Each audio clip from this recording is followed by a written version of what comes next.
Statement by the Deputy Head of the Delegation of the Russian Federation at the second session of the Preparatory Committee for the 11th Review Conference of the Parties to the Treaty on the Non-Proliferation of Nuclear Weapons, Deputy Director of the Department for Non-Proliferation and Arms Control of the Ministry of Foreign Affairs of the Russian Federation Mr. Mikhail Kondratenkov, Cluster 3 Specific Issue on Strengthening the Review Process of the NPT, Geneva, July 30, 2024. Mr. Chairman, Russia constructively participated in the activities of the Working Group on further strengthening the review process of the NPT, Vienna, 24–28 July 2023, on the eve of the first session of the Preparatory Committee for the 2026 NPT Review Conference and was committed to elaborating specific recommendations. However, the purpose of strengthening the NPT review process turned out to be merely declaratory, while the main task was to impose transparency and accountability measures on nuclear weapon states and to convert the NPT review process into a means of oversight and coercion. The working group failed to deliver recommendations adopted by consensus due to the narrow and maximalist approach of certain countries, who, instead of agreeing on a wide range of recommendations to strengthen the NPT review process, opted to wait till the last minute to table proposals concerning exclusively the matters of transparency and accountability of nuclear weapon states and tried to impose them on the rest of the members of the group as an outcome.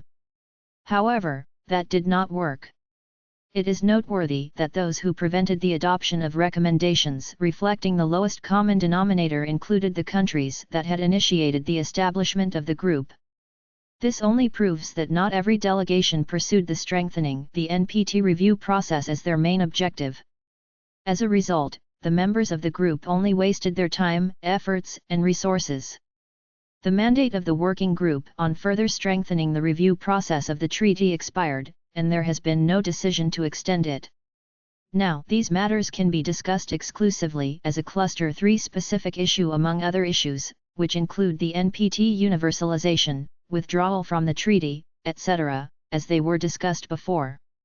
In addition, the deliberations on the strengthening of the NPT review process should not be confined to discussing the nuclear weapon states' transparency and accountability.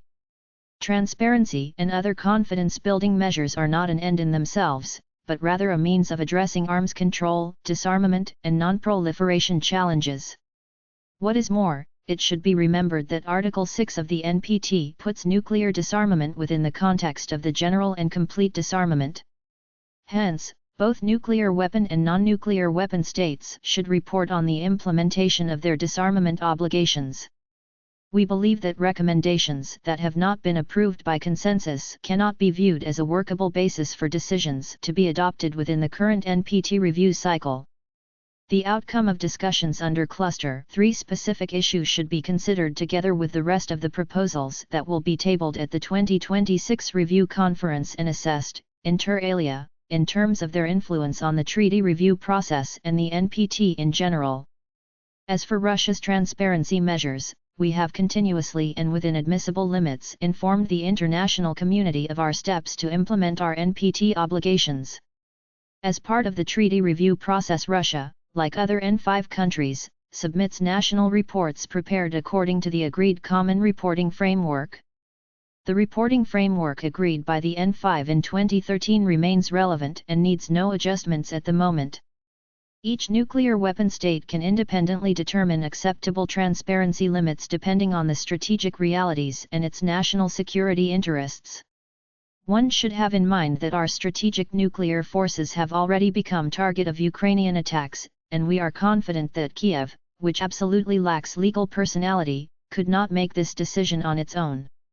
NATO obviously had a hand in this.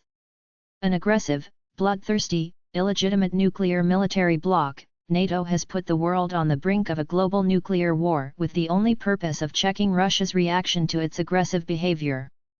Such steps on the part of NATO should receive proper assessment and response of all countries interested in ensuring their security. Going back to the matters of transparency and accountability, we believe that all countries should contribute to this process.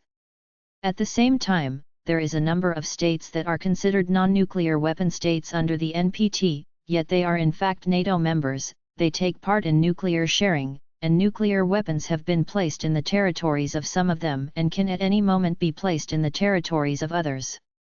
It is these states who should exercise maximum transparency and report in as great detail as possible their nuclear infrastructure, its use, and their plans for the future. In conclusion, I would like to comment on one delegation's remark referring to possible adoption of decisions so far, only procedural decisions by vote. Any non-consensus decisions will remain non-binding for the states that have not supported them. Furthermore, abusing the voting procedure will most likely make a number of states doubt whether to continue participating in the review process. Thank you, Mr. Chairman.